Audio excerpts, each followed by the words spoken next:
Neoplan Ghana Limited is the first bus manufacturing company in West Africa. The company was inaugurated on 12 December 1974 under the Champon regime and was jointly owned by Ghana's government and Gottlieb Auweta of West Germany. It was designed to primarily manufacture buses to suit the tropical conditions on the African continent. It has two branches, a servicing center in Accra and the main manufacturing center in Kumasi. According to the management, since its inception, they have produced more than 4,000 buses for government and private institutions, but their struggles began after government terminated its contract with them. Its workforce of over 1,000 has dropped to only 87.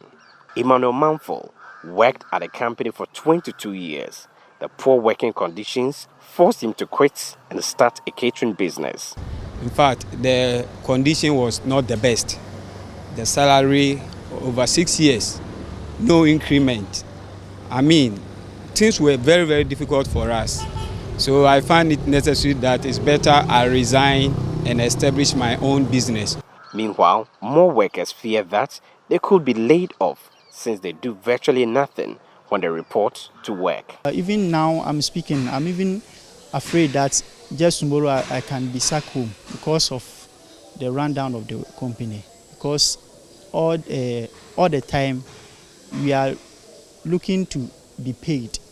But if all these things we don't, the managerial team is not getting, it becomes hard for them to sustain with the workers. So all that they can do that, they can send us home.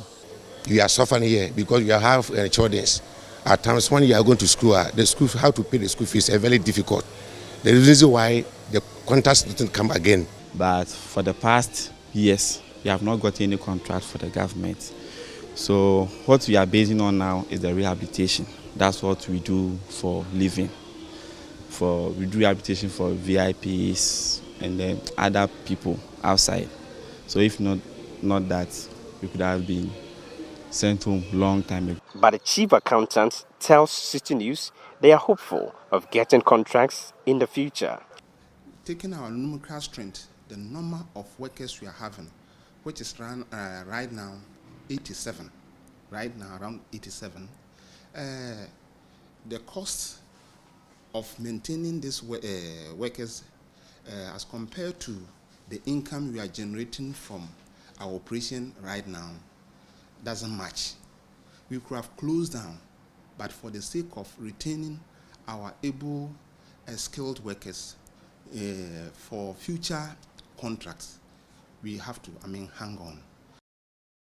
Management wants government to revamp the company to enable them resume the manufacture and repair of buses for various government institutions. Veronica Santadako is the secretary to the company's board. We are really struggling as a company to the point that last year for almost 4 to 5 months, we were not able to pay our staff because we were not getting contracts. We were doing minor job, which were not helping us. So all what we are saying is that we are appealing to the government to come to our aid. He should give us contracts. We see new buses which Neoplan didn't build, and we know they are being imported from other countries to our country. So we are just appealing to the government that those buses that they import, Neoplan can build it and build better, which people testify in our country here. Neoplan Ghana Limited is a company that has been established in Ghana to help Ghanaians. So the government of Ghana today should come to our aid.